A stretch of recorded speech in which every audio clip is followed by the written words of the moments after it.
Hei, olen Laura Paulus ja valmistunut sairaanhoitajaksi tässä joulukuussa 2024.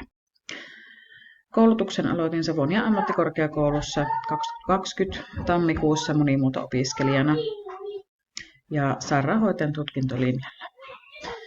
Työkokemusta minulla on tässä opiskelun aikana karttunut lähihoitajan eri sijaisuuksista vuodeosastoilla ja palveluasumisissa sekä kehitysvammaisyksiköissä.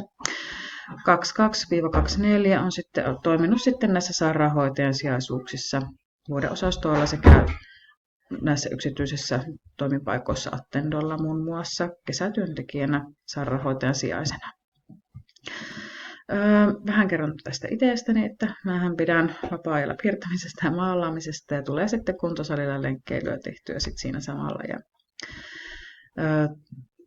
on niin kuin iloinen persoona, tiimityöskentelijä, on erittäin joustava ja sitten luotettava työntekijä.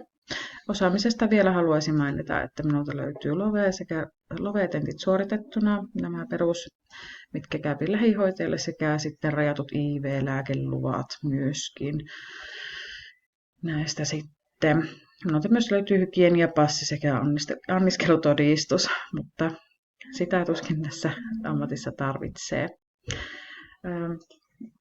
Syvennyin anestesiapuolelle, eli perioperatiiviseksi sairaanhoitajaksi, ja toivottavasti löydän sitten töitä jatkossa, kun saa kartoitettua enemmän työkokemusta ja osaamista, niin anestesiahoitotyöstä.